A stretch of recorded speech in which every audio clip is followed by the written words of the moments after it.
right. I'm going to double check that we're live on X right now. And then if you guys want to bump it with the repost so your people know that we're live, definitely do that. I'm going to do that right now. Okay. Sure. And guys, welcome to WolfWeb3. Welcome to the stream, baby. We're here Tuesday at 1 p.m. Well, 1:10 p.m. Eastern. And we're talking about the market and to get some thoughts from a panel. We've got Mr. William Isle Marauder in the house from the DPIN Daily World. We've got Meta Zet here.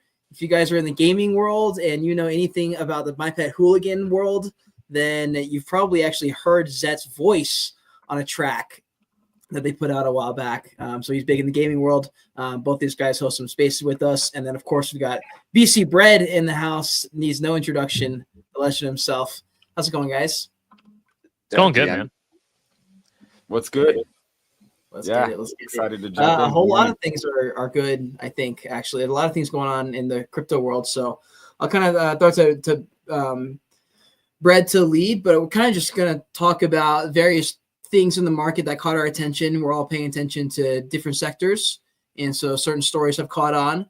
A lot of conversation in our spaces, at least, have, talked about these meme coin trenches, the pump fund live streams were definitely a big topic for a while, potentially talked about at length already. But that was definitely something that was going around. So apparently some guy hung himself, and I don't know if that was real or not. It was a pretty morbid photo, actually. He faked it, I'm pretty sure. Okay, yeah. That was pretty morbid. Like, I saw that and I was just like, I read something in school about this a long time ago about these experiments online of these internet games that went on like 10 years ago. And they just got out of hand. Like, people were just literally going to the point of dying to complete some of these challenges. And they're super weird, like really strange things. And I thought, man, we're just going to repeat every 10, 20 years or something like that. We just cycle back and we just make all the same mistakes, do the same thing. But yeah, I didn't know if you guys have any thoughts. We don't have to touch that topic anymore. We've talked about it a good bit. But if there's any thoughts you guys have on the meme coin trenches and the pump fund live streams and kind of the direction we were headed there until they actually ended up cutting the live stream from pump fund. Dude, we talked about that on Sunday. On the Sunday, Dave and I do the reset every Sunday. And, it was, on Sunday, I was like, it'll be done by the end of the week. They're going to shut it down. I was like, if they even have any sort of PR department or any sort of anything that's community facing, like they have to shut that down. It was getting absolutely out of hand, but realistically, like you just kind of mentioned, it's sort of the natural evolution of just the internet. Ultimately e-commerce and sharing JPEGs on the internet started with porn. And ultimately we evolved from that and was like, hey, we can also share better informative things and we can sell things that aren't just porn, and all of a sudden e-commerce evolved into what it is now, and so with all this live streaming stuff and on Pump, this whole meme coin meta live stream, pump the token type idea, of course it's just going to be absolutely disgusting and horrible. And, that's just the nature of people to start, and now that we have, all right, cool. I'm glad that Pump Fund actually recognized it and wasn't just like, whatever, we're making billions in fees, who cares? Traffic is traffic. I'm glad they actually recognized how dangerous that platform was becoming. And I think, last I read is that, they temporarily suspended the live streaming while they work on some sort of moderation, in a way to kind of limit some of those things or flag or, remove something like that, and so we'll see if that happens, but ultimately good on them. I can't really say a whole lot of good things about Pump.Fund personally. I think they kind of just did some just awful shit to the industry, and the just lifetime, I think we were saying the other day, is 3.7, and at this point probably 3.8 million tokens have been launched on Pump.Fund. That's crazy. Oh yeah. My God. Yeah, and you think about the ones that are what are the ones that Peanut ran, the Truth Terminal ones ran, but realistically you can probably count less than 100, maybe even less than 50 that are actually still even getting any attention of the 3.8 million tokens. So we'll see what happens with that platform. Again, I think it's just it's another launch pad. We're going to see more launch pads come out this cycle, maybe not meme coin launch pads. I think they pretty much have the market there, but there's going to be some new NFT launch pads. possibly some DPIN launch pads, some RWA launch pads, AI agent launch pads we're seeing now. So I mean, like launch pads and realistically before they got just dubbed Launchpad, they're just no code, low code solutions.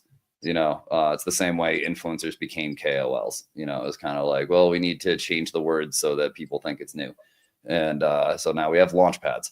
And hopefully the streaming will come back, but it will be heavily moderated, to where maybe it is just, because I see a huge potential in that for some of the gaming, meme coins, or I think that like you could be essentially live streaming a game, and depending on how the player is performing, your market cap could be directly affected, and I think that there's some cool concepts like that could play out that don't involve just the absolute horrible shit that was happening over there. I mean, what do you think, Isle? I honestly, I mean, you said the majority of what I was thinking. I mean, in my mind, when you introduce a platform like anything involving like a maximizing freedom, like blockchain does, you're going to get all spectrums of the human races, like ideologies and like creativity, ranging from really awesome stuff like you just said, like the gaming idea, all the way to depraved crap, like the guy threatening to hang himself. That is just a given when you have a platform with like no rules and no moderation, just thrown out into the wild. So I'm happy that they're taking action and they're actually thinking about like, hey, this could be like this platform could be utilized in a more legitimate manner. Like I've seen certain DeSci platforms like launch their tokens on Pump.Fun, and just because it's an easy approach to do so. You can get your token, out there in the wild really quickly. So that's a great idea, right? And maybe add a live stream element to it, and bam. But this didn't surprise me seeing it. It was kind of a matter of time in my mind of just like, oh, when are we gonna start seeing people like just have sex on live stream on Pump.Fun? I'm just like, it's only I was shocked I didn't see it before. So you pretty much said the majority of what my thoughts on it. Though I'm really happy they took action, and I'm really happy that they're thinking about bringing it back in the near future. Yeah, man, it's I think it will come back. I just think that they're gonna have to be real careful, and I'm not really sure. I don't know enough about how much of that moderation goes into it. I mean, like, because there are platforms where like Kick and Twitch, and there's a bunch of live streaming platforms that will straight up ban you for if you start doing some of that dumb shit. And obviously there's always some that seep through the cracks, and considering the whole platform is essentially just filled with degens, we'll see how effective they are at kind of catching and scooping some of those more detrimental type live streams, but that was kind of what like really I think that was one of like the bigger stories through the weekend into this week, other than Bitcoin just fighting with 100K. Which I mean, we talked about this in the past. I saw coming, I think the amount of sell orders and things like that at, like 99,900 and, 90, and then 99,900, 902 and 903 and 904. I mean, we're just going to keep getting knocked down until we clear off all those sell orders. Did you see that really funny video of the some guy posted like, oh, Bitcoin playing with 90,000, and it was like a dude playing soccer, and he was like about to kick it in the goal, but then he backpedaled it, and he like, almost kicked it in the goal again, and then backpedaled it again and like dodged the players. And it's like, oh, Bitcoin playing around $100,000, and it's just like, that's hilarious. It never gets there. No, so funny. Another thing I saw online was the AI agents, but that was also just in the meme coin conversation. But that may have been a little bit too past at this point. Like I feel like they've all kind of cooled down in general across the board. So maybe Zach, I know you had a few tabs open. Did you want to jump into one of these topics? No, I mean, I was just going to say, I was jumping around there, but I was going to just say, I agree with everything Brett said. Like, you definitely hit it on the head. My sentiments exactly on all of that as well. Except the only thing is I didn't know, I don't know what no code is because I'm not as big brain as you, obviously. I do know bro code. I don't know if you saw that one. If you're in the trenches, that was popping off in the trenches this week.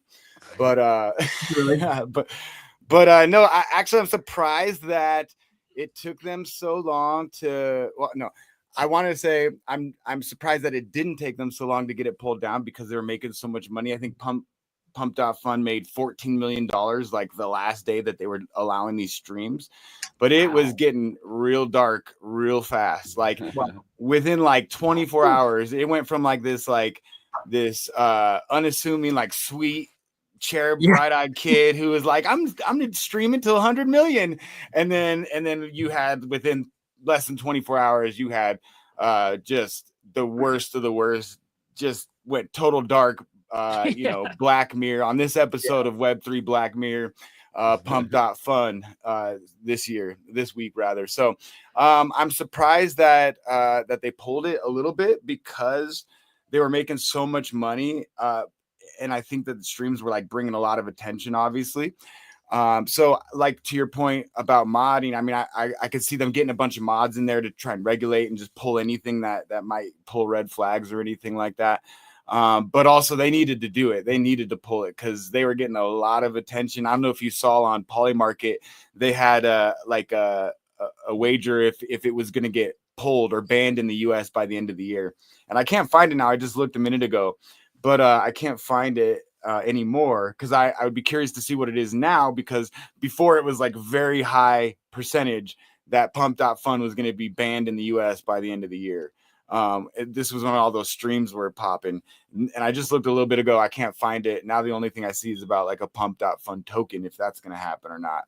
So anyway, I don't necessarily know that we need streams for these meme coins, but at the same time, I 100% agree with Brett as far as like the potential with like gaming or some of these things. I mean, it's just obvious, right? But there does need to be some regulation or some moderating going on to I have an interesting perspective too. Is that thank you for the comments there. I had what if them pulling a stream, like what if them pulling a live stream down, like actually pumps the token even further? Like what if someone's goal is to try to get their stream rugged to pump their token inadvertently? It'd be kind of wild. I could see it happen. Anything's possible in this space. Like getting in this space, getting in Web3 in specifically has shown me that anything is possible. I thought most things were impossible, 100%. And I was like, oh wow, like that thing's never going to succeed. It's never going to fly. And it turns out the things I think aren't going to succeed actually make the most success. So I've had to flip my thinking in this space quite a bit. Oh yeah, 100%, bro. I could not have said it better myself. I don't know if you saw some of the ones that were going on over the like weekend and stuff. They were pretty crazy. They're like, I'll punch a baby unless I get to 5 million market cap. I saw that one. Like, I'm like, I have a gun to your grandma's head at the bank, and unless she, wires me over 5K.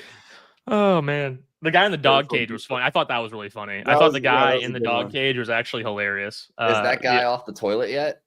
No, I think he's still on. I think he's still on the toilet. Are you serious? Wait, are these streams live right now? No, I don't think so. They pulled them. I was going to say, I thought they pulled all of them, but I think he was either he's live somewhere else or he still broke the record. It was like 116 still hours on TikTok. Oh my gosh. Yeah, he spent 116 hours in the toilet. That broke the world record. Dude, what? I'm waiting for the meta to for them to combine metas to where it's like, the pre-sale meta that's going to directly affect the market cap of the coin. If you send me this, then I'll sit on a chair. Exactly. Yeah. Send your pre-sales in, and I'm going to launch it here live on the whatever, and it's like, good God. Like, well, Brett, have you seen Jake, Soul Jakey has done the tattoo for 10 grand.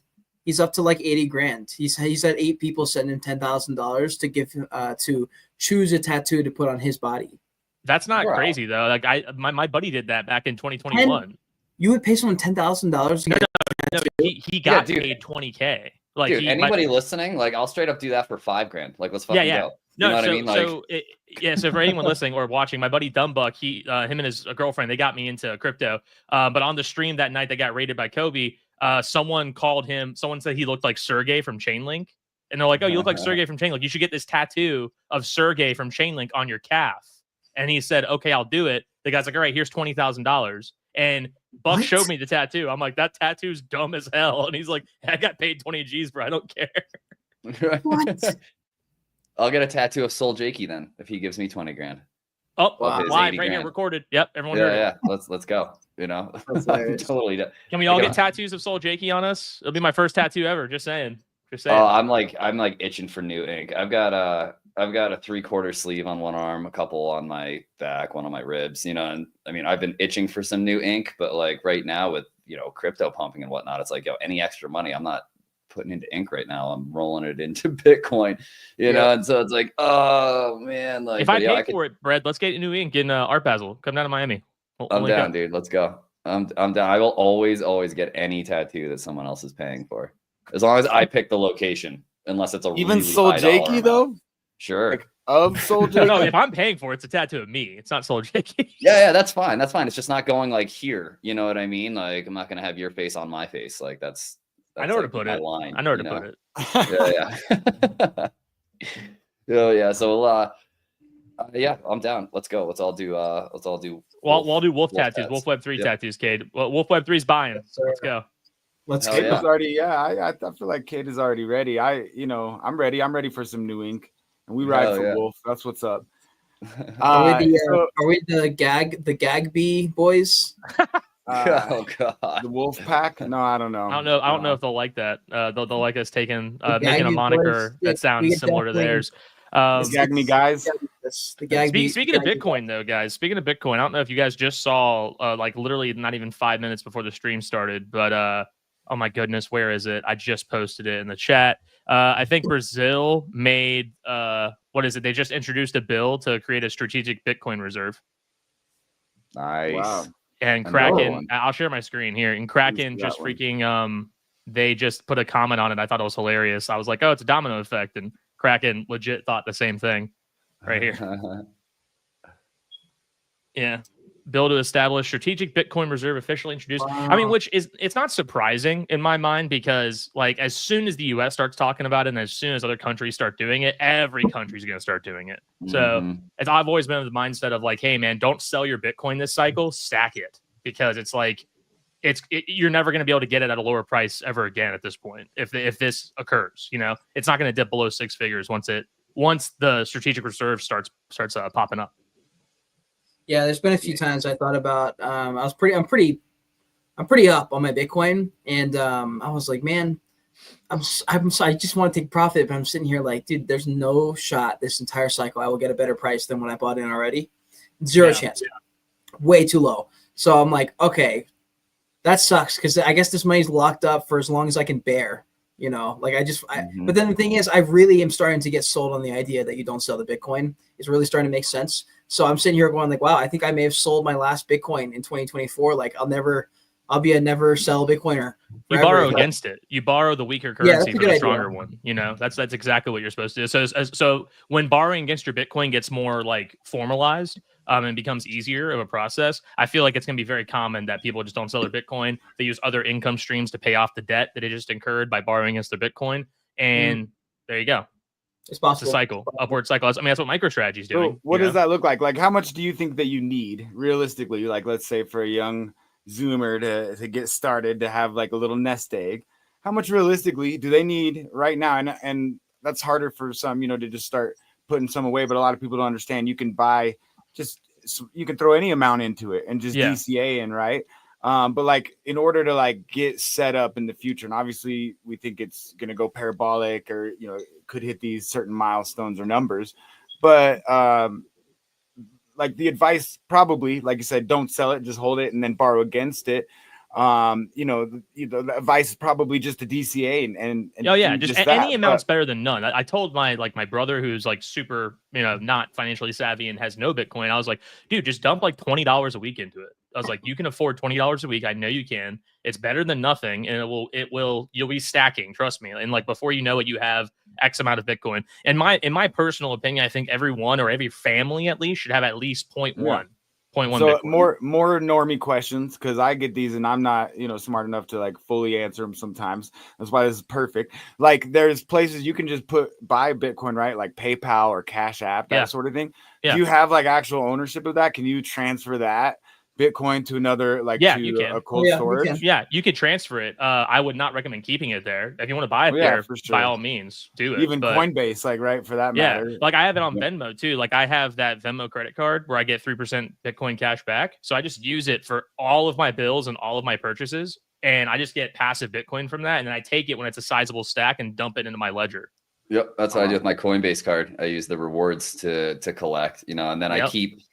I'll keep the rewards, whatever that is. I usually keep that in Coinbase, and then I've got some other stuff on my ledger that every, I don't know, a few months I'll kind of assess what's where, and sometimes move things over to the ledger, you know. Yeah. But yeah, dude, the rewards are where it's at, man. You know, like those Coinbase rewards, I definitely like. Anytime I've got major, you know, I use it for, you know, like rent and car payments, Yep. you know, any of those big bills. You're already that paying get for it those- anyway, right? Exactly. Wait, I don't Yep. even know about this. Is it like a credit card that you get from Coinbase? It's a Coinbase Debit card. credit It's- card. so Yeah, Coinbase is debit card, Venmo's the credit card. So Mm. yeah, like, I think Coinbase is 0.5, right, Brad? Yeah. Yep. Yeah, Coinbase is 0.5% cash back. So if you use their debit card on anything, you get 0.5% back in Bitcoin. Venmo can be up to 3%, depending on how consistent you are with your purchases. So like, for instance, if I just use my Venmo card for all of the food that month, then all of my food purchases that get dedicated to 3% cash back, that gets funneled into Bitcoin. Nice. That's awesome. Yeah. Like with the debit card, do you have to put the money on there, or you just link it to Yeah. your bank and it? Yeah. I mean, You know, you don't just get, I mean, I know it's crypto. I know we're used to free money, but like, Well, you hey, gotta put money I'm on always there. looking for the free money, of course. Like, Yeah. are they doing an airdrop?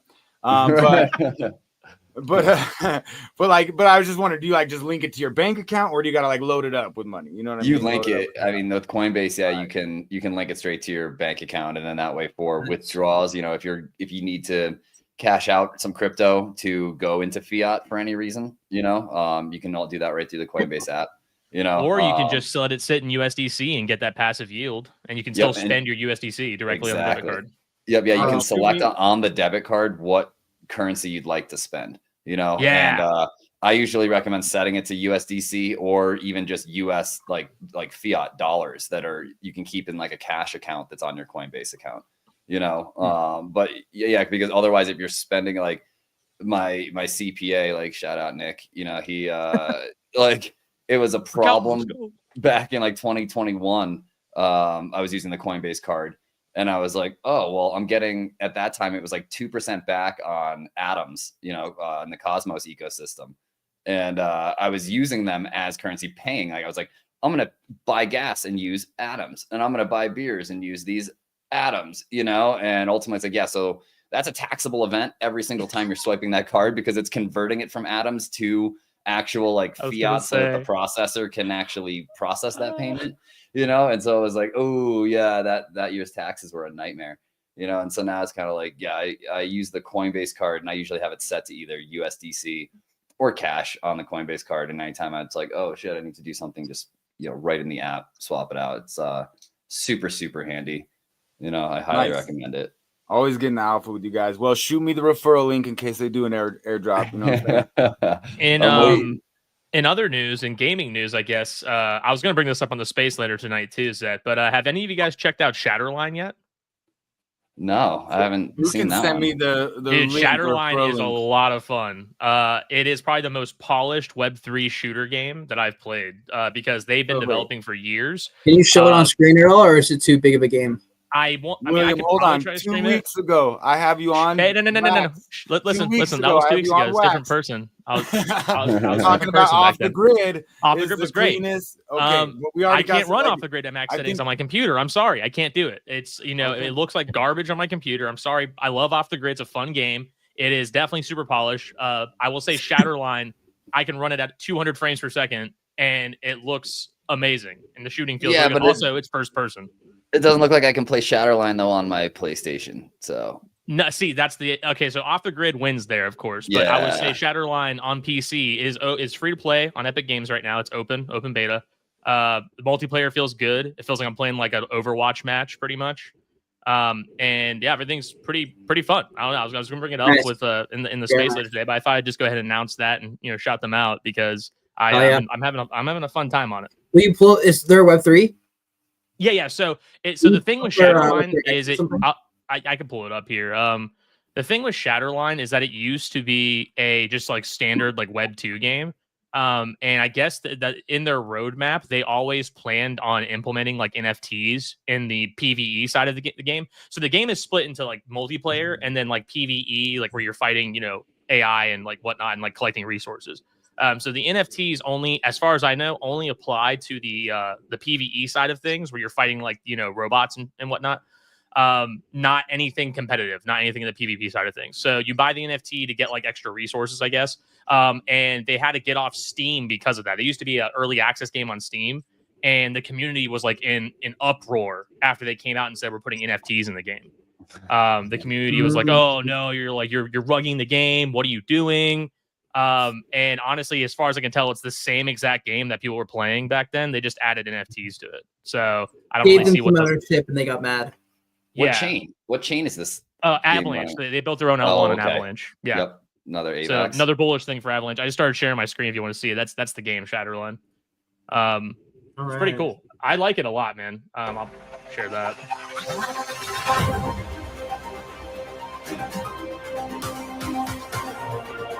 I played this map. This map was really annoying. What did you say? Yeah, it's very polished, man.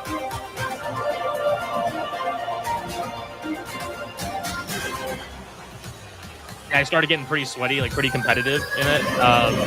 What are you playing on?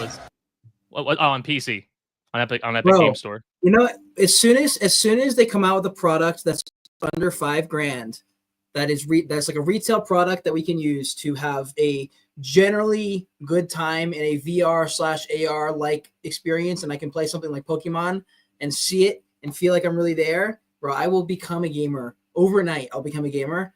I've never been a gamer, but I've always known if I get a Zelda-like game or a Pokemon game where it's an exploratory adventure game and they figure out a way where I can pretty much just be there, I will never come back. I love those kind of games. I'm down to go straight into the metaverse and not come back if that kind of thing comes out. I'm really hoping those are the next 5-year kind of inventions, and then they're also made for retail and affordable-ish. You know, but I'm down to spend a few $1,000s, but not on something like the Apple Vision Pros. Those things were clunky. They looked heavy. I was like, that's probably not the way. But I mean, eventually you'll just be able to jack into the Matrix. You know, if they're going to put those plugs in the back of our heads, you just install it for like $3,000. They just drill a hole back there and they say, all right, have fun. And they click you in. You just go, and you shut down and you're in the game.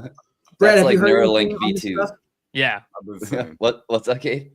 Brett, have you heard any talk or news about these kind of products and inventions in the tech world, or no? No, not.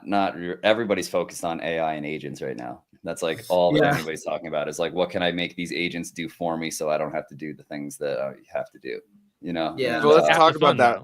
I want to jump into that, but real quick, William, you're 100% right. I mean, look, they already got Neuralink, you know, going off, and I know it's in test phase or whatever, but just what could happen in the next 5 years? I mean, 100% at least we're gonna have the goggles where you can do some like Pokemon Go type stuff for sure. And they just steal your data like Niantic, you know, just came out and said they were doing. So all the geospatial data. They built dude. What? Crazy. Yeah, Niantic, the guys that made Pokemon Go, have been just mapping the world using your phone. And they've been making like virtual models of like buildings and neighborhoods and everything using your phone and using the data they're pulling from you, which is they basically just made a DPIN without making a DPIN. Like they basically say, hey, we're going to centralize all this data and like own it all, and you're going to go collect it for us because you're playing a fun game. Yeah, it's Dang. You know, and by the way, when I mentioned the adventure game, I did not mean Pokemon Go. I have no desire to walk around. Like I'm trying to like play the game. I want to be there, but I'm not trying to walk. I'm not trying to walk. I hated Pokemon Go, dude. It was like, oh, catch the Pokemon on the other side of the cul-de-sac. I'm like, no, I don't want to walk all the way over there. I want to click over there and like teleport there. Kate's gonna be the first one to complain at Art Basel. Like, guys, that's really far. We shouldn't walk. Let's Uber. Let's ride scooters. No, actually, I don't mind walking in real life. It's just in a video game setting. I remember, when Pokemon Go came out, it was the same thing. It was like, there's these like, I'm willing to go like around like maybe this like my neighborhood. And it's like, oh, well, to get this rare one, you got to go to the public park. And I'm like, no, I'm out. Like, I'm good on that. You know, but it's that. What, dude? The agents stuff, dude. This is good. This is getting insane. Are you sharing your screen, Zet? Do you want me to pull your screen up? Share. Oh no, this was just Shatterline. I don't have anything about the agents yet, but like, where do you want to start? Let's like talk about what Zero Bro or Go. You know. I'm like, excited. These are obviously like seen Z dropped one. Yeah, this is obviously like the meme coin trenches we're getting into now. And I don't want to jump around too much because I do think the Bitcoin conversation and 100K and all that is important, or but I think we also kind of we have a pretty good idea of where that's going, or at least maybe a feeling. But we could talk about that a little bit more. But as far as like the AI agents, I mean, I think it's one of the most interesting things that's happening right now in the space. And I think that it's going to definitely like have some some impact, some long-term impact, and something to watch. What is your opinion, Brett, as far as these? Do you have any like knowledge as far as like what it takes to create these? I know that there's a like a handler, if you will, behind it, and so there's some debate like how independent these are, I guess, or and some of these maybe are just completely being outright puppeted by whoever the handler is. So yeah, there's what are your thoughts? definitely some of the puppeting going on for sure. I think especially with the Cerebro, however the hell we're saying it now. You know, they that's an agent, right? But again, at the end of the day, like it just came out with an album, right? And it's like, okay, well, you right now, like without feeding a dedicated agent like so much data and so much information, like it's going to just ultimately be like, hey, use Suno to create some music. You know, I mean, it's not like the developers built out their own proprietary version of Suno to create all of this music and their own version of Midjourney for art and their own version of, you know, so I mean, essentially it's like, it's a bunch of APIs and wrappers that are happening, I think, with a lot of them. However, there's what's huge is the Coinbase agent kit that they've recently come out with. You know, that the agent kit allows agents on chain, right? So you can have an agent that has its own wallet address. And because it has its own wallet address, well, now it can essentially make transactions on chain. You can fund that wallet address from any, I mean, it's a wallet address. You can send anybody any amount of crypto if they've got a wallet address, you know, and so you fund this agent wallet and you can tell it like, hey, go make some arbitrage plays today out in this, you know, on this chain and maintain a P&L of positive 2%, you know, and it will go out and it will essentially, you can train these things to trade. You can train these things to go find and flip NFTs potentially. You know, you can, any of the interactions and transactions you would do on chain are now going to be possible through just building an agent to do it for you, you know. So I think last cycle, it was last cycle with Jared from Subway, if everyone remembers Jared, you know, who was running his MEV bot, you know, and he was running it on ETH mainnet, right? And so it was costing him like millions of dollars to run this sandwich bot, but he was making millions of dollars doing it, you know, and it's like, well, that's cool, but it's still like, that's just like a Python script. That's just like a bot, you know. I think with agents, we're going to see that like on steroids, you know. Earlier this year, was working with I think everyone here knows Louis Pecan, you know, my homie. He big in the AI world. You know, we were working on a project with this team that we were building agentic systems that would allow essentially this agent that has a wallet address to communicate and speak with other agents that also have wallet addresses and transact and pay any sort of tokens or fees it would take to rent those agents out. You know, and you could think of it like essentially the way we were designing the system was you still had a main orchestration agent is what we called it, you know, and you can think of that like a general contractor on like a job site, you know, on a home build, you know, and it's like, cool. So you tell this orchestration agent, I want to build a home. Immediately the orchestration agent already knows, okay, cool. So we need a carpenter, an electrician, and a plumber. And it's going to go out and find the three agents. It'll find an electrician agent, a carpenter agent, and a plumber agent that knows how to do all of those things. You know, because the benefits to having these smaller agents is that they can run on a phone, on a computer, on a local machine. You know, we're not having to deal with like render tokens and, you know, or other GPU farms to run these huge models and these huge LLMs. You know, they're just very specific trained individual. Like, yeah, this model, it's a plumber model. It won't even tell you how to make a grilled cheese sandwich. You know what I mean? But if you're looking at all, you know, what slope angle should the return line be coming from, you know, it'll know exactly what it needs to do, you know, but that's all it knows. And so with these orchestration agents being able to now hire these kind of sub agents to ultimately, all you did was say, hey, build a home, you know, and now it can go out and come back to you and be like, hey, so I found these three agents. This is how much it's going to cost. Do you want to like, essentially like the human side was, do you want to go ahead and do that? Yes or no? You know, and I think that that's what ultimately is going to be most important with these agents is that we keep that human like interaction at least as like a safeguard currently, because if we just let all the agents just run wild with funded wallets and whatnot, I mean, how long is it going to be before they start their own pump fund and they start their own streams? And now you've got this debauchery going on between AI agents, faking videos. And, I mean, like it could absolutely. What if they set out to make a better Bitcoin? What if they all said, whoa, what if we all got all the money and put into this asset and never sold it because it's getting scary. Bitcoin, right? Couldn't that do that? I was in the shower and I thought about that, and I thought about putting out a tweet and I forgot until just now. But I just remembered that thought, and I was like, wow, dude, that we could literally do that, and that could totally happen, and it could be better than Bitcoin potentially, or maybe, I don't know. But that would be insane if the AI bots got together and said, we've got billions and billions and billions and billions of dollars, we should just make a Bitcoin. Well, how come they're all like crazy schizo, I don't know like, because the people who make them are schizo. Yeah, the people who create them are like injecting their personalities into them.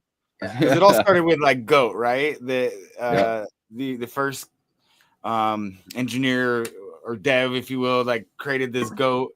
Well, from what I understand, he had two agents talking back and forth, and then after a while, they just kind of went like all of these AIs do. They start to go like in this kind of weird dark area or whatever, and then so this one started creating this manifesto based off of this old meme, which William will pull up for the audience here. It's Godius Maximus, right? Go ahead and pull that meme up for our audience.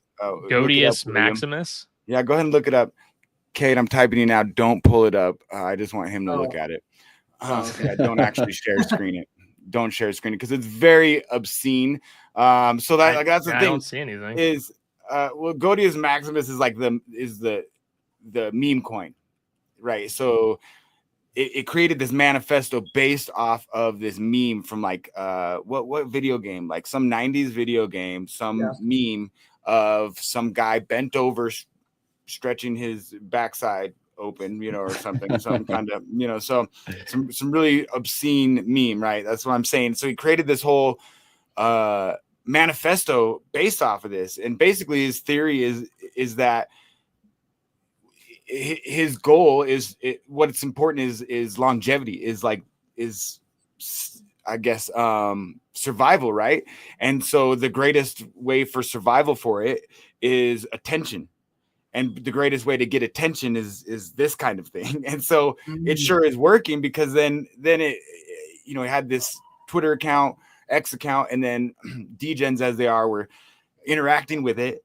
And I guess he got a wallet and people were sharing him or sending meme coins to this wallet and everything. And then one day he said, Goat's the ticker. And then the rest is history, because that was like the first AI. Yeah, Goat is the ticker. Well, and a few years ago, I remember two AI bots were talking and they started making up a language so that we would understand it.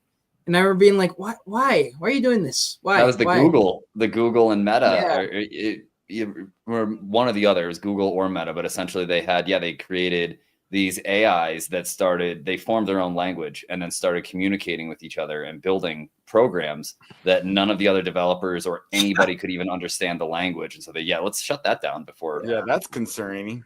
Yeah, who the hell knows? Dude, what could actually happen? Like, if you went down that rabbit hole, like, what would have happened if that sort of thing popped off and they couldn't stop it? And they're like, oh crap. Well, I mean, I think that, and that's sort of, I mean, rumors, right? I mean, totally unconfirmed, because it would be whatever if it was confirmed. But there's a lot of rumors, around the AI world that's why everybody was leaving OpenAI. Is the fact that like they essentially created a way to where it's like, oh yeah, no, like this thing, like if we hit go, that's it. It like there's no way to stop it. It will go and it will evolve and it will grow forever. And the ethics behind that, is kind of where a lot of the higher ranking people at OpenAI were like, yo, we can't do that. And how much driving around a $4 million car is like, let's do it. Progress. Yeah. How tenable is that even the right word? Tenable? Do you think that conspiracy? Do you think it has any weight to it or no?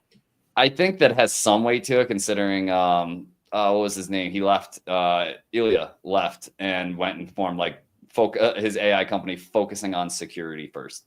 And focusing on safeguards. Like that's like his primary like tenant with his platform is like making AI safe and secure and those types of things. And so it's like, well, you know, if OpenAI was all on board with that, then Ilya would have just built it with OpenAI and implemented it for OpenAI, you know, and instead he left and built it himself. So that, I mean, again, not confirmed, but to me, that kind of like, you know, if I was reading the, you know, the crib notes on it, I'd say like, ooh, so they wouldn't let you build it, so you left. That's cool. Yeah, you know, look at how many people left too. Like, like building with AI though, like you know how like, you know, in tech, like we break things, right? We break things all the time. You build and break things, and then like you figure out a way to fix it. You can't do that with AI, you know, with AGI at least. Because once you build it and you break it, like you break something, you build it, it's out in the wild. There's no like fixing it. Like it's gonna fix itself and then turn into Cyberdyne. And well, it'll either fix itself or it'll start to hallucinate and just create even more problems as it spreads like those hallucinations to the entire system of agents. You know, and why does it do that? Why does it just make things up and do random stuff like this? Like what because you know, at the end of the day, like, you know, everyone's like, it's AI and they call it, you know, intelligence, right? But at the end of the day, it's a formula, it's math, right?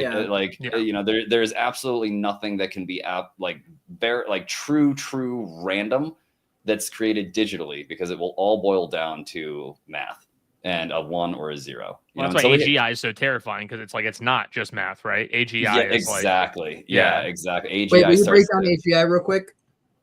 AGI is essentially it's AI that uses I hate to use the word feelings, because like that's such a hard thing to kind of loop quantify and quantify in a digital and like in an AI world. But essentially it takes in other like information other than just like, you know, like if you're to say should you wear a jacket outside, or you know, the agent is like, should you wear a jacket, instead of just looking at the weather, it's going to also kind of be like, well, do you feel like wearing a jacket? Like, do you own enough jackets? Do you own a jacket that's right for the weather? Like, what color pants are you wearing? Do you have a jacket that'll match that outfit? You know, like, and it'll go through all of these different scenarios before ultimately being like, nah, you don't need one. It'll warm up. The sun is fine.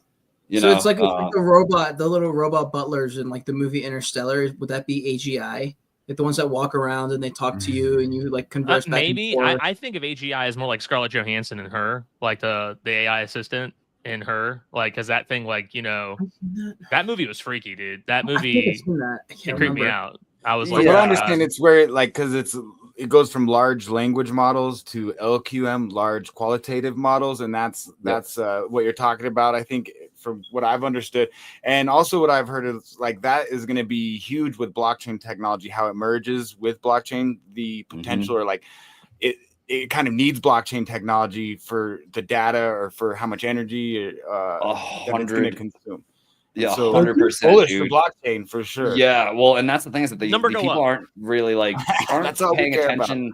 They're not paying enough attention to it right now. You know, I think that there's still like a lot of people are looking at blockchain as far as like, you know, right now, like, so how can we take this AI or this AGI and apply it to DeFi using blockchain? And it's like, I'm so sick of everything having to be DeFi, bro. Like there are so many other uses. And realistically, the other big thing with AGI is the fact that it can ultimately, like, when you get to these LQMs, it can start to provide its own training data, you know? And so now at that point, you get this AI agent that essentially rates its response that it received, like that it retrieved, right? AI is between a scale of 0 to 1. Always, you know, for whatever you're measuring, accuracy, sentiment analysis, whatever, you know, based on the essentially results that it retrieves. If that score is high enough, it can feed it into its training model, so it knows in the future to specifically kind of look for things that were similar to that, because that was a great answer, you know, going forward. And you can start to train itself. You know, the problem with hallucinations, as you can see then, right, is if it goes, that was a great answer that I made up. And then it starts doing that over and over and over again. And then it tells all the other agents like, hey, this answer I made up is definitely the best answer you're going to find. And then it starts training those agents on that hallucination. And now you've got this just awful poisoned data well, you know, and where blockchain comes in. And I swear, like I've said it a few times now, you know, this past year, but like the future of blockchain and AI is using blockchain to actually have track and trace on data supply chain. you know, and data pipelines that go into these agents, these LLMs, these LQMs, like where is it so that way, if we do see like, oh, hey, this whole group of agents, they fucked up. It's like so poisoned, and now no matter what you ask them, it's just blah blah booey, blah blah booey, blah blah booey. Yeah, you know? And it's like, oh god, like you can't get anything from them. How did that start? What poisoned them? What agent was the first one to hallucinate into that system? Where did it get its data from? What was it basing that answer on? You know, and by able to track and trace these things to as far as like, oh, hey, it was this transaction coming from this wallet that this agent is assigned to, you know, reading from this database that it has access to on this day, on this time, you know, and at that point you can be like, cool. So let's go look at that database. Let's cut it off so that no other agents right now can get to it. Right. Because on chain, you can do things like pausing contracts and whitelisting and allow listing addresses. And if it's an agent address, you can blacklist addresses too, all through smart contracts, you know. And so now at that point, you can actually kind of like stop the bleeding, you know, before all of a sudden, these hallucinations spread and go absolutely wild and run amok, you know. But I truly believe the future is going to be, you know, in supply chain management, which again was the original kind of like outside of currency, outside of DeFi, it was like the primary use case for blockchain tech was supply chain management and ethical sourcing and tracking shipments and things like that. You know, supply chain for data, feeding all of these AI agents and programs that are just essentially running autonomously.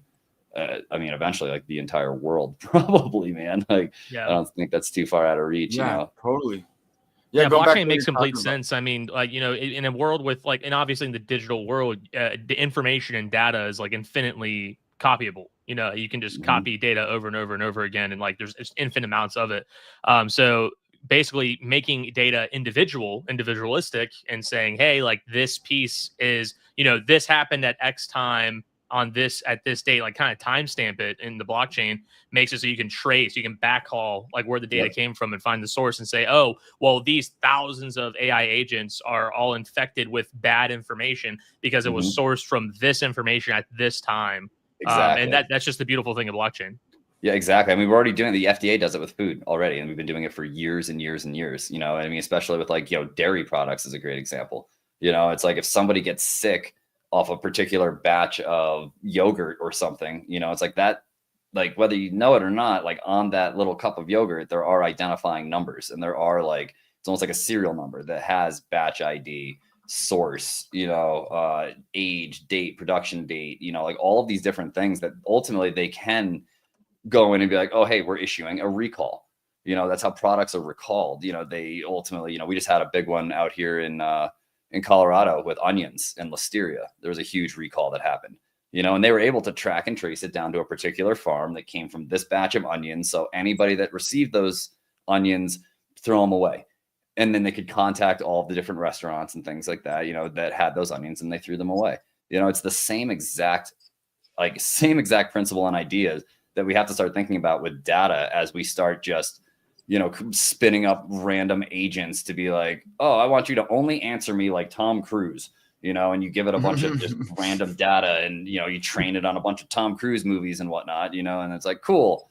And now it just goes and it lives off somewhere, you know, and it's like, oh, okay, well, is it still alive? Is it still out there? Who's hosting it? You know, there's a lot of things that we're going to ultimately have to address at some point.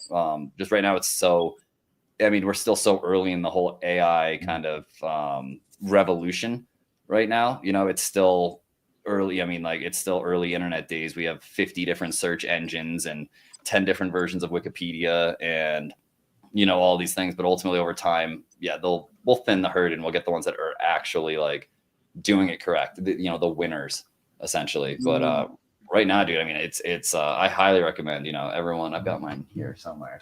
Oh yeah, dude, these things. Little ScanDisk. This is a 2 terabyte hard drive, you know, and I keep half of it. It's partitioned. Half of it is for backups on my machine. The other half is training models and training data that I have based on like me and my documents and my PDFs and my photos and all the things that like I'm not just going to send off to OpenAI to have and train their own models and use my shit. You know, what's your AI agent's name, Bread? Is it AI Bread or? Oh yeah, it's just Did you just name it? agent bread, bro. It's like a secret Agent agent. bread. You didn't give it like Yeah, a pet name or something? No, not yet. I'm gonna let it come up with its own in time. I feel like, or I'll make it a spouse agent, and then I'll let them kind of figure it out amongst themselves. They have little agent kids. Yeah, there we go. Yeah, little agent kids, and it'll be like a whole. You can name whole- each There's a one whole of them like, lineage. an ingredient. You gotta have one. You can name them like all ingredients. Like one of them is like ham. Oh yeah, Dude. we're gonna have like. Yeah, it's There's like a guy I in had, the I Bible. had a whole agent family. The two of them end up Cain enabling each other. So now we only have Right. one. Right. Crouton.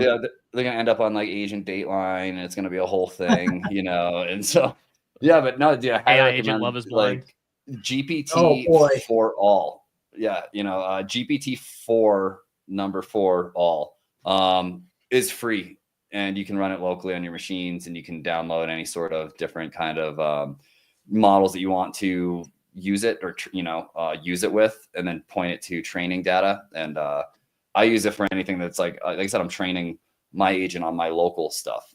That way, ultimately, once it gets better and smaller and more efficient, I can essentially, it'll be like, my personal assistant that knows everything I've done over the past 5, 6, 7 years. And the evolution of all of my smart contracts is it has all of them from day one, the ones that are broken and won't even deploy because it was like, I don't know how to do this, like 7 years ago. And like, it gets those too. It gets the broken stuff. You It gets guys, the you bad guys websites, remember like, Clippy from like Hell Microsoft, yeah. like the little Hell paperclip yeah.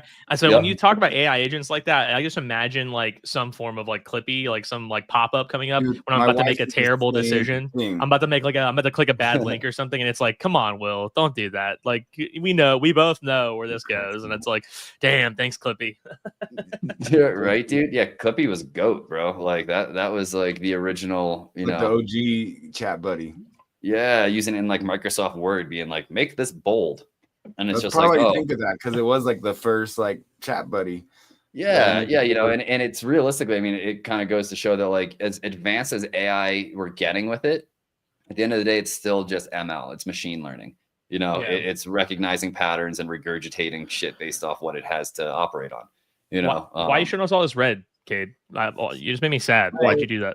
There's a reason. I know it's titled This Week in Crypto, but there's a reason we haven't really been talking about crypto much. I think probably right. We should probably I was address gonna it. say, it's actually It's bear market good. now. It's all going to zero.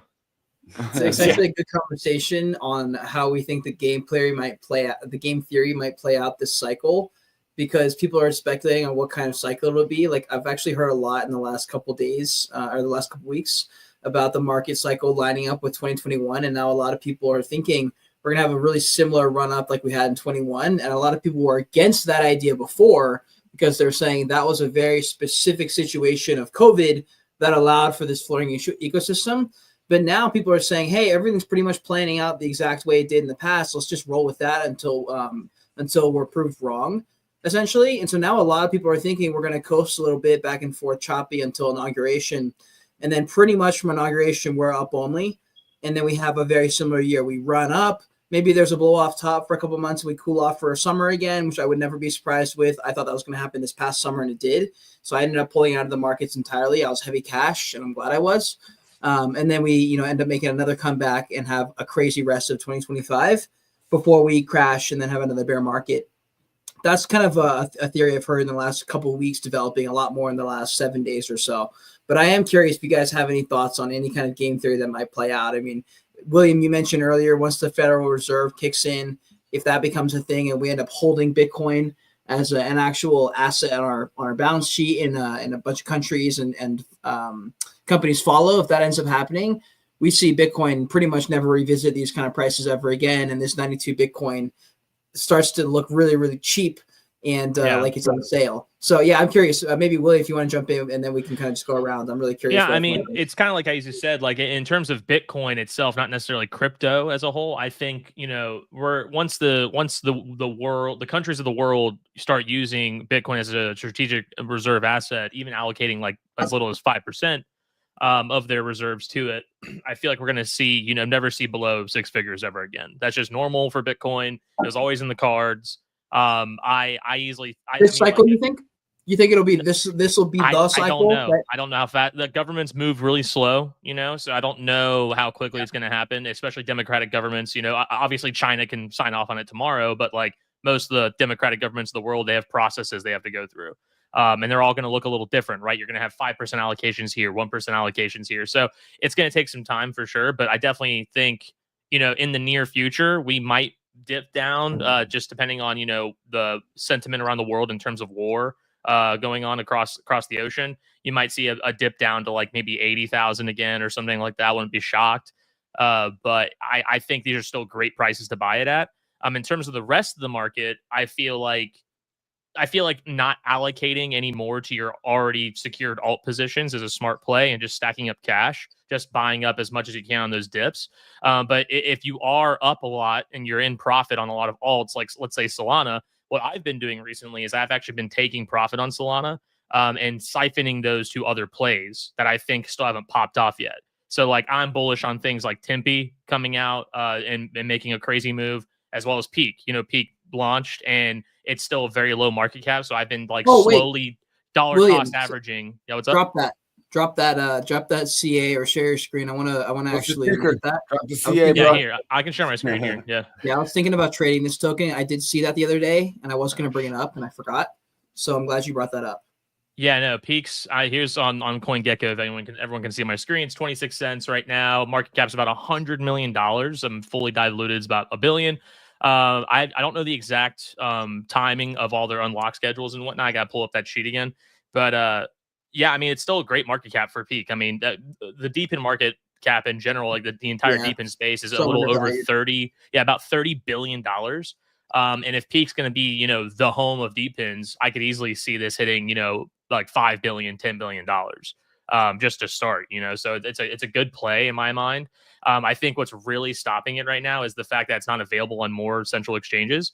Where is it available? It's available. There's no DEXs trading it right now, as far as I know. It's only available on things like MEXC, Bitmart, Bybit, a lot of those European and like Southeast Asian exchanges. I hope we see something on like Coinbase or Kraken in the near future, just because I feel like that'll definitely boost the price up. But who knows? I think the most popular exchange to buy it on right now is let's pull up markets. BitGet. BitGet has a large liquidity pool. KuCoin as well. Gate.io, all these guys. What's so the play with Peak?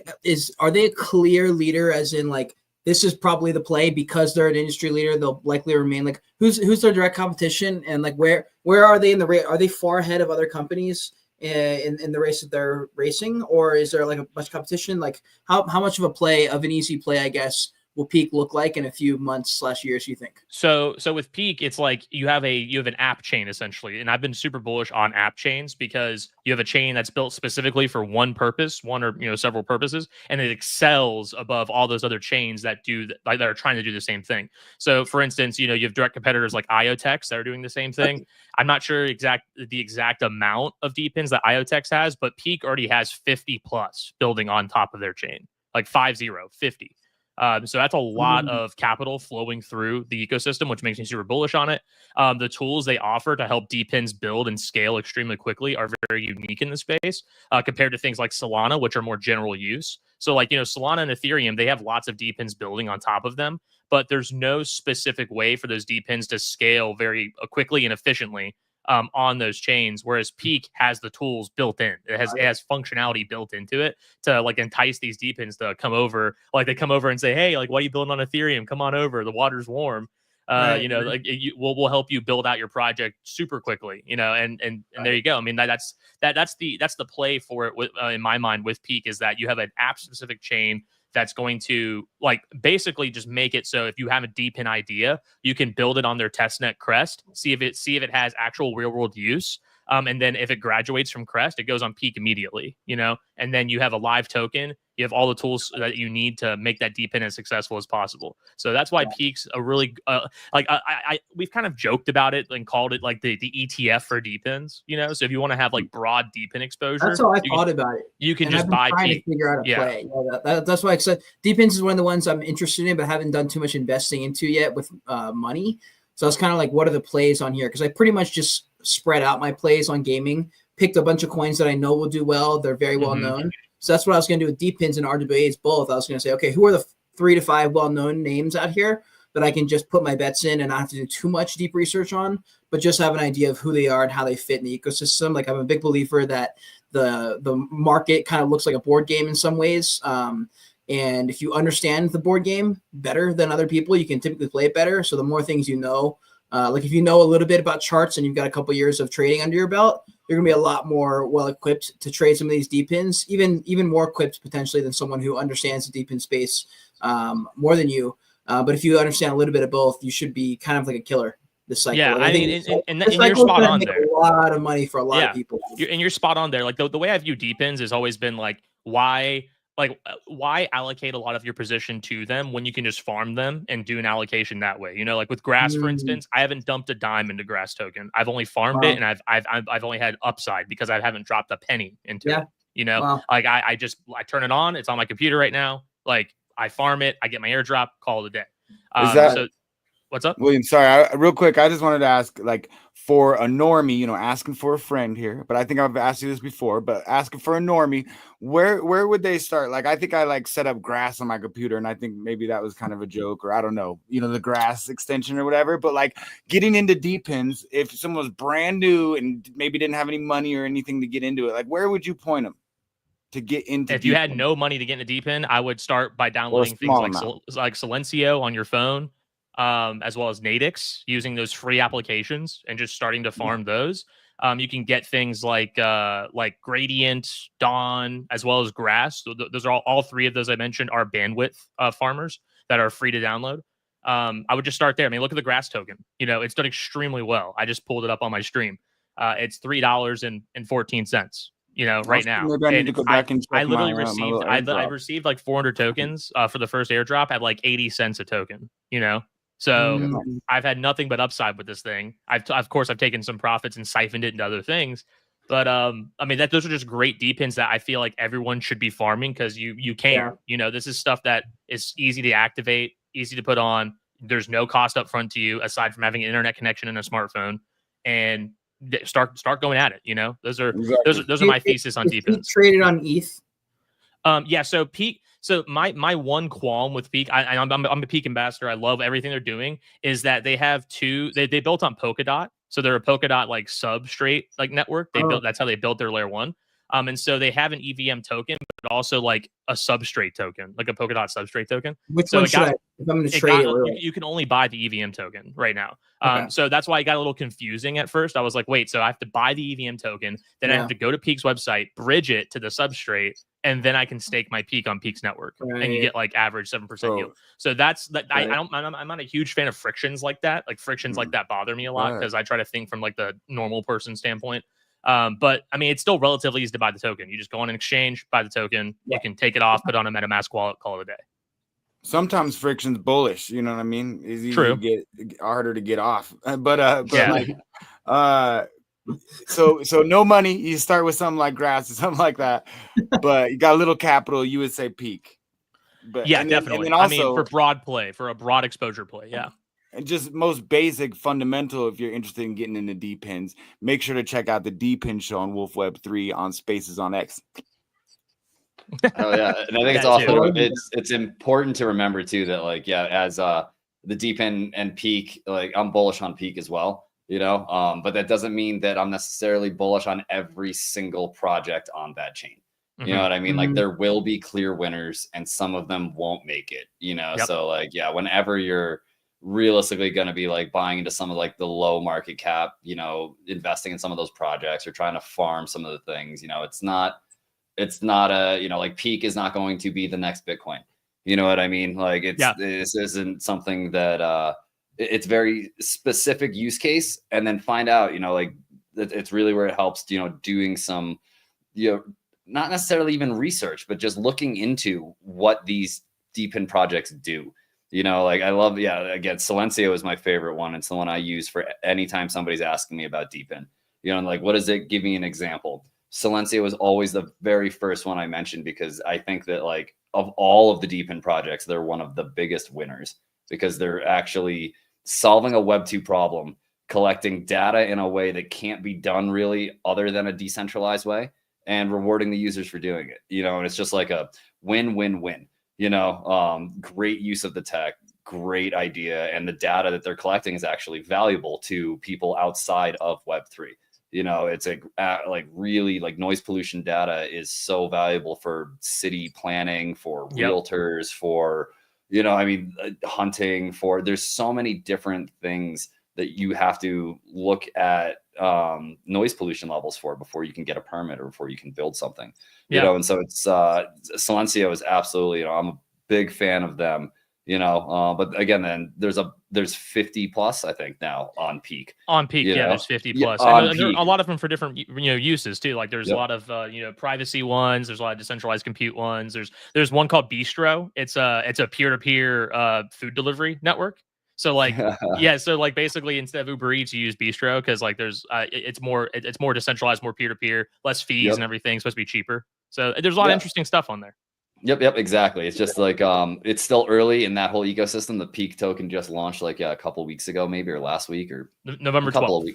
Okay, yeah. So a couple weeks ago, and just look into what each project's doing again. Because a lot of them are phenomenal, but there's a bunch that won't make it either. So just because it's a new tech and it's deep in and like Peak itself is bullish, that doesn't mean that every single if you haven't checked askjeeves.com lately, they haven't really updated that site in a while, and it's I forgot it still existed. It still exists. It still exists. It's horrible, man. It's a horrible website, and because nobody uses it, and it's served the same purpose as everything else. Yeah, exactly. And ultimately Google won that race, so definitely when it comes to investing in deep in RWAs, AI, and these agents and the AI agent meta, and like outside of even just the meme coins, so there's a lot of actual projects and teams that are dropping coins that aren't meme coins, but it's actual like they're using it to fund their builds and to fund their projects. Have you heard of Entropy? Have you heard of Entropy before? Yeah, dude, I'm actually gonna start mining it pretty soon. I was able to get a credential. It's a deep in meme coin, Cade. So like basically you like dig a hole in your backyard and you like have this like little device and it farms entropy. Now you have my attention. It's literally the deep. They say you're mining nothing. You're doing nothing. Like it's entropy. And it's that's legit the branding. And I thought it was so genius. I was like, you know what? I love this idea. It's like my DGen. It's making people lots of money right now, dude. Like you think like people are farming like $50 a day. Left curve. Like, you always gotta. Yeah, insane. Entropy is wild. No, but yeah, like you're totally spot on there, Cade. I always say to people too, like if you want a safer play on crypto, like if you want to get something that's going to have clear upside, that's not going to have as much risk, like go up the risk curve, of course. Like maybe stick to the top 10 tokens because those top 10 tokens they have deep in exposure, they have real world asset exposure, they have gaming exposure. Like there's all these things building on them, and the value trickles down to that coin. Because it's like, like it's not going to go up, 1,500%, but it's an easy 2 to 3x play, maybe even 5x play from where it's at now. And that's a lot for a lot of people. So if you have a decent amount of capital sitting around, you're looking for somewhere that you don't want to risk it. Like you don't want to go like left field and buy something like Entropy, for instance, like, you maybe, or even like, Tempe, which I'm super bullish on. That's definitely a bit riskier. You just go buy Solana, go buy Avalanche, just like sit on those bags and call it a day, because that's going to be an easier play for you to do. Yep, and agreed. And that's because I know that we're coming up on time here, but like that's this weekend, if any, I think all four of us are in the US, holidays, things like that. If you're gonna try to onboard your family, don't onboard them to Pump That Fun. They'll ask you about it and be like, I heard so and so turned $30 into 400 grand. You'd be like, yeah, that was like one of like a billion people, like, and maybe that's true. We don't know. But like, onboard them, introduce them to crypto, to the majors, to the ones that are going to be a little less risky, Solana, ETH, Bitcoin, even ADA. And, there's, Binance Chain. There's so many that are significantly more stable than the brand new coins that had TGE last week, or the Pump.Fun shitters that like literally 99.99999% of the time you're going to lose. I've turned my father into a monster, by the way. He trades meme coins on Pump.Fun. Hell yeah. Yeah, he doesn't know how to work a computer, but I told him, I showed him how to use it, and he was oh my God, son, this is so much fun. And then he like hit me up when the live stream went down. He's like, live streaming's down. What's going on? I'm like, Dad, are you looking at your I'm computer so right dope. now? And he's like, yeah. And I was like, oh my God, he's got too much time on his hands. Tell him to start a live He stream. got dropped a coin. he told me he wants to drop a coin. He's like, so let's drop a coin. And I was like, no. I asked him to host some Twitter Spaces, please. My dad Yeah, would, but no, totally. my dad's a great speaker. He would love to do that. It'd be fantastic. He had no idea what he's talking about, but he'd be like, you know, crypto's cool, man. Look at this coin popping off, and like he'll just trade it and lose all his money. Oh God. Yep. That's gonna be an interesting holiday. Classic for Scott Ross sure. move. Yeah. Brad, do you want to leave us with some last thoughts?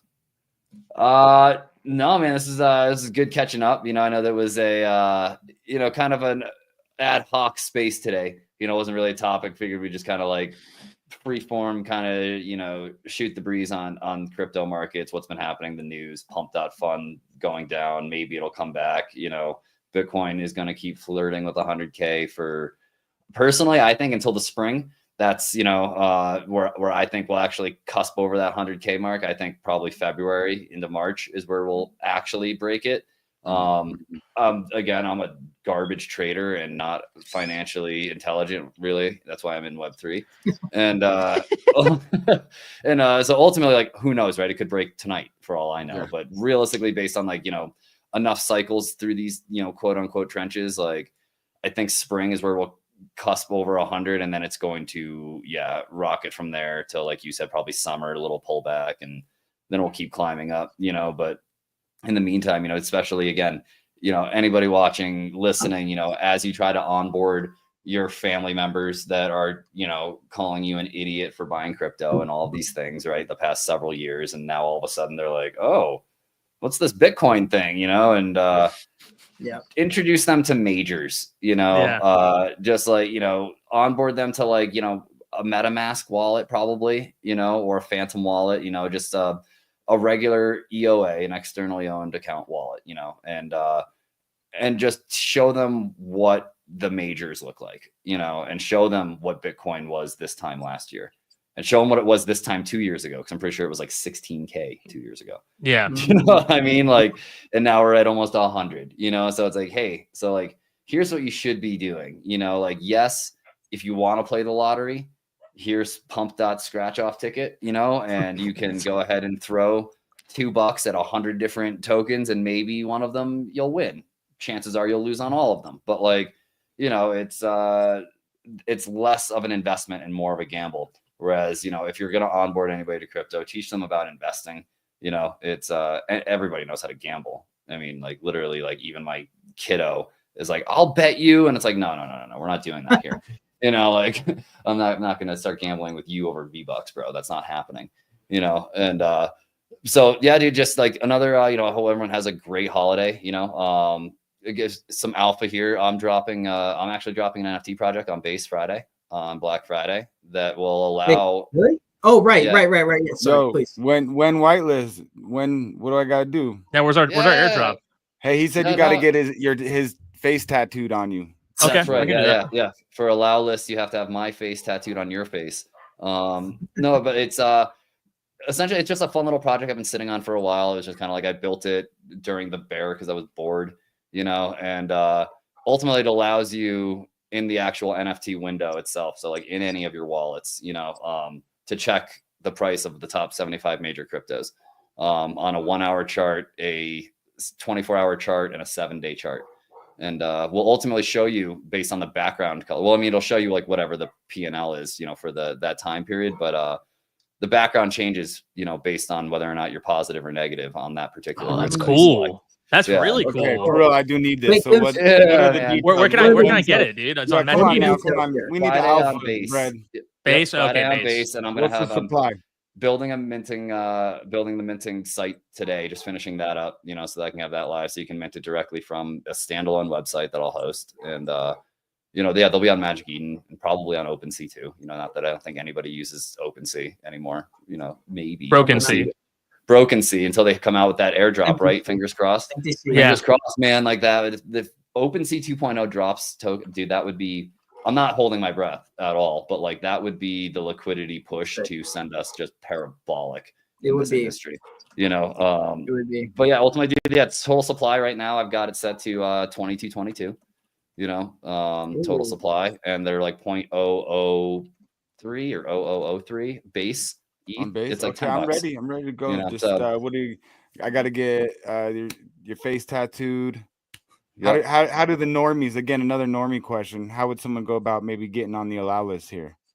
I'm not even gonna do an allow list. I'm just like gonna open it up, let people go. You know, I'll probably mint a few to my wallet and like, you know, be able to give some Legend. out for things Yeah, I like love that, that. you know, but That's the like best. make it fair, dude. You know, like I'm not about the KOLs. I'm not pushing it to KOLs and influencers and all this shit, you know, like, cause it's just at the end of the day, like I'm not trying to the point of this NFT is not to launch a whole platform and to launch like a whole, like there is no Discord, there is no Twitter, there is no, you know what I mean? Like I'm just a bored developer pushing out cool toys, you know, and so just think of it like a fidget spinner for your wallet, but ultimately you can drop it to you know, if you buy one and you send it to any of your loved ones, you know, now that they've got a brand new MetaMask, they can check the top 75 cryptos without having to go through Dex Screener and tools and things like that. They can just check it right in their wallet, right from the NFT window itself. So, you know, definitely swooping one. I love that you're doing it that way, by the way. Yeah, that's awesome. Hell yeah, yeah, and thanks, anyone guys. who's watching, just give Brett a follow. That way you don't miss it. And I probably turn notice on so you don't miss the date. Is there a date for this? You said? Yeah, I'm gonna drop it on Black Friday. Yeah, like I already blocked Friday. Brett. It's too late. That's soon. Yeah. So definitely block me, turn off noties, you know. But yeah, dude, I don't know what time. At some point during the day, probably, you know, during the day or maybe that night or I don't know, whenever. Right. But Friday I'm gonna drop it, and you know, just because again, I think it's a cool tool, and it's just like a fun little thing to have in your wallet to show people. All we're missing is like live APIs on like X, you know, and then I can have like you can see if I'm up or down on my portfolio because you can just click my profile picture. Bro, that's season 2. That's the next one. Yeah, dude, I can update it at any point, you know, and realistically, it's kind of one of those things where like if the idea takes off enough and people like really are into it, because again, I think it's just kind of cool and neat, you know, and so I was like, let's do it, you know. You know, there are ways to check personal wallets, to check meme tokens, to check. Yep. I mean, you can check personal P&Ls, but those APIs get really expensive, you know. And like again, this isn't for a company or anything like that. This is just a bored ass project to. I set a calendar reminder for myself to text you if I don't see something on Friday night. Hell yeah, guys. Sweet. Yeah, no, I mean, and what's that? That's coming up soon. Yeah, dude. Yeah. I mean, it's already done. It's out. Contracts are deployed. Art's out. You know, all that stuff. It's just, oh no, I haven't released any of it yet. It's all. I mean, like that's some super alpha. If you do wallet digging and test net digging and things like that, you can probably find some alpha. But like, realistically, yeah, I'm just waiting to finish up the website today. Gonna go ahead and do a final test on everything so that on Friday I can just essentially turn it on and let her rip. Sounds good. I see Daniel in here saying stop trading shitcoin. That's great advice there, Dan. We should probably take it. I'm gonna take more advice. Oh wait, what is this? What are you rocking? Trade or die. Oh boy, that's shilling, and I got my rough racing hat from everybody's shilling. I've even got my new Bodagos. Yeah, we know you're gonna go work at McDonald's. All right, Cade. It's okay. Exchange. I like the hat. I like the red. The red looks good on camera. It's very red. So I'm down. The blue hat was good, but I feel like the blue almost made me look like the background. I feel like I was just part of the background wearing blue, but with red, it's like subject. I see why Trump went this way with the MAGA hats. Yep. Make near great again. I said make near great again. Make near great again. Exactly. We'll see what we can do. Zed, I'll throw it over to you for a final. I got to bounce here in a meeting in 2 minutes, but if I'll give it to you for a final take before we wrap. Hey, thanks for having me. I'm just stoked to be here with you guys and chop it up. I had a great conversation. It's just always good to talk about all things Web3 and all the craziness of the space. You know, the wild, wild web, wild, wild west. Yeah. Isn't that a Will Smith song? Anyway, we'll move on. But yeah, I had a blast. Good time. Thanks for having me on. Yeah, 100%, man. Oh, there's my alarm for the call in 1 minute. Yeah, William. Thank you for having me on, dude. I want to do this again for sure. It's a pleasure. Love doing these video streams. Love informing people. Love talking to Brett, Zet, and you. And good luck at your next McDonald's job, dude. I'm loving the hat. I think you have a really good get up for it. You got the moxie and the work ethic.